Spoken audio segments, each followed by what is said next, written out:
Blessed Sunday po aking mga kaibigan. Magluluto pa ako ng chicken nuggets. Ayan po yung nuggets. Style apritada po yung aking gagawin. Meron pa ako ditong apritada mix. Ayan po. Ating sangkap, green peas, ating garlic, red onion, bell pepper, meron din tayong carrots. Hindi na po ako nagdagdag ng patatas kasi iuulam ko naman ito sa kanin. Yung patatas po is carbohydrates. Pero dagdagan na yung carbo ko. Kaya inalis ko muna sa aking recipe ang patatas. Tara, prituhin po muna natin yung ating chicken nuggets. Yung ating mantika. Para makapagsimulang magprito. So, mainit na po yung ating mantika. Simulan na po natin magprito ng ating chicken nuggets.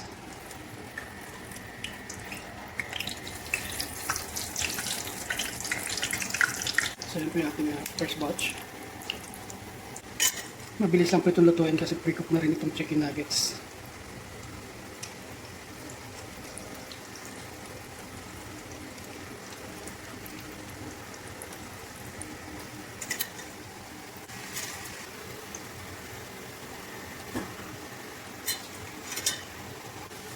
So, yun ito na po. Pati na po natin ito para na masuglot. Gawin na po natin.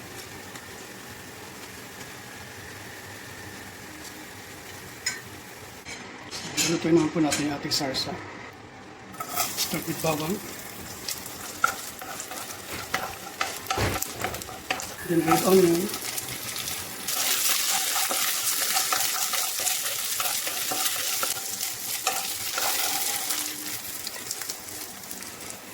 And carrots.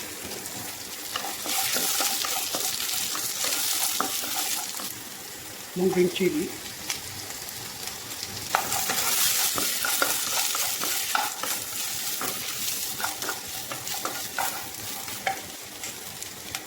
And green peas.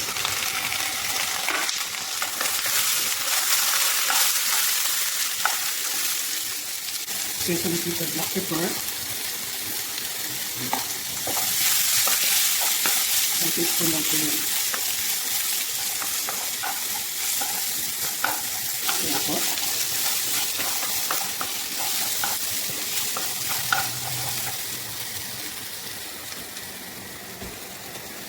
At this point, lalagyan na rin po natin ng sabaw.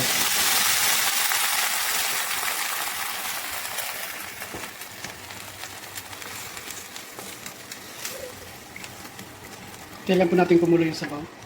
So, kumulo na po yung ating nilagay na sabaw. Thank you. Maglalagay na po tayo ng ating mix. Apritada mix.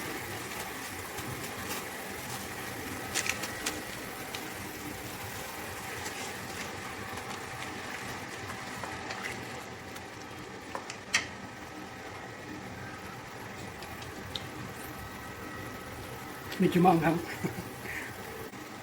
Yan. Nahalo na po natin maigi yung ating nilagay na apritada mix. Lalagyan na rin po tayo ng ketchup.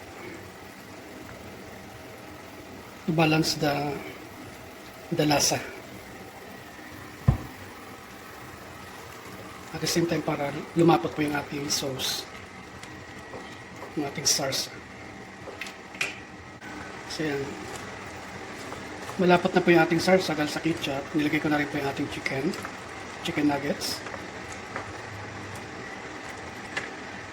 At ilalagay ko na rin po ang bell pepper. Yan. Pakulan po lang po natin ang bahagya bago natin patayin yung ating kalan.